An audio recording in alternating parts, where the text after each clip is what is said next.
KSL News starts now.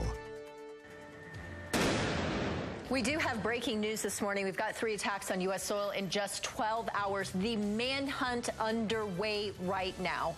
Also, the search for a killer, the latest on a Salt Lake City homicide over the weekend that left a teenager dead, and who police are looking for right now. But first, at 6 o'clock on this Monday morning, we turn things over to Grant with a look at a warming forecast for today. Exactly, guys. You know, we're already in the 60s here along the Wasatch Front, so it kind of has that summer feel already. Mild start, and look at this, warm finish. I mean, we stopped at 88 yesterday.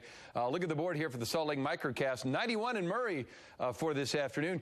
89 in Draper and Salt Lake International, about 90. So add one more 90 to the tally. It looks like we're hitting it today. We've got clear skies now, and we keep that going around 90 here. 80s in Richfield, almost 100 in St. George. We'll say about 99 and mostly sunny skies. Big cool down coming midweek, though, as the front arrives, and it looks like it'll bring some raindrops as well. Talk about the days with our best chances of rain and thunderstorms. That's on the way. Traffic time right now. Good morning. Seeing a lot of traffic trying to get onto the south end of Hill Air Force Base at the south gate. This is the backup you're seeing on Hillfield Road coming up to the gate, and a lot of people waiting to get on. So don't be surprised for some extra time getting onto the base this morning.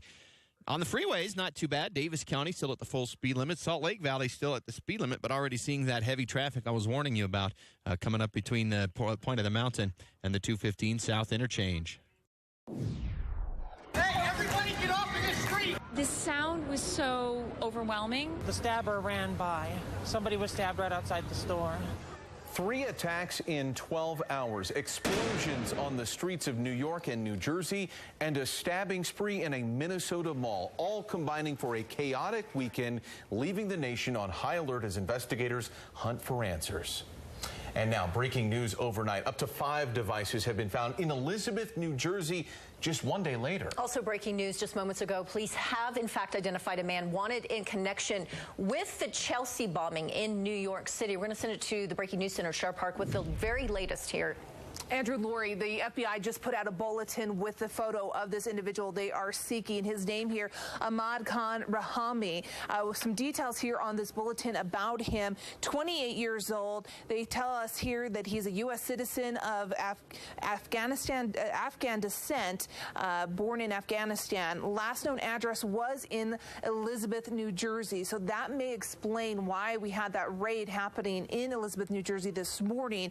And part of this bulletin here says he should be considered armed and dangerous. He was identified, according to the FBI, through surveillance video at the site of that explosion in New York. Now, 5 more devices, as you mentioned, you can see right there in that video, discovered in a backpack near a train station in Elizabeth, New Jersey overnight. One of those devices exploded while the bomb squad robot was trying to disarm it. Listen.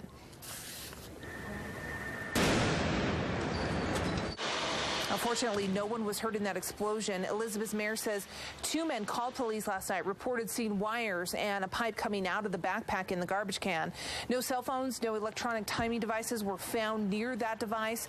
As expected, New Jersey Transit is suspended for service in that area. Now, as we go back to the live picture out of Elizabeth, New Jersey this morning, this is where that raid was taking place. And now that we understand that Ahmad Rahami is from Elizabeth, New Jersey, it is very possible that they are raiding or searching this location, trying to find him.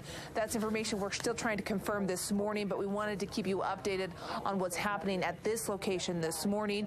Police say the train station in Elizabeth, where the 5 devices were discovered, not far from this location and about an hour away from the train station in Seaside Park, New Jersey, where a pipe bomb exploded on Saturday. Andrew, Lori, we'll continue to watch this one. We'll send it back to you. All right, Shara, thanks. A very active scene there in New York and New Jersey early on this Monday. And as Shara was just talking about, around 9:30 Saturday morning in Seaside Park, New Jersey, one of the 3 pipe bomb type devices wired together detonates in a garbage can. Now, thankfully, no one was hurt, but officials say that blast was timed to disrupt a Marine Corps charity run that was going on at the time.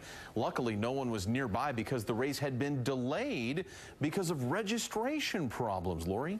All right, so that was 9:30 Saturday morning in New Jersey. Let's go to Manhattan now. 8:30 p.m. An explosion rocks the 23rd Street and 6th Avenue. This actually hurt 29 people. The cause, a device planted in or near a dumpster. Investigators later also found an intact pressure cooker just blocks away from the scene. No one has claimed responsibility so far, but 5 people have been arrested in connection with this Chelsea blast. And finally, let's go to Minnesota now. 9 o'clock Eastern time in St. Cloud. A man wearing a security uniform stabbing 9 people inside a mall before an off-duty police officer shot and killed him. All 9 people are recovering this morning. ISIS, though, has since claimed responsibility for that attack. Meanwhile, today, New York City ramping up its security as President Obama visits the city as the United Nations General Assembly takes place later on today. Now, federal, state, local authorities say they have highly increased the amount of law enforcement around the city, both in response to the explosions and ahead of world leaders gathering for this summit. And at 6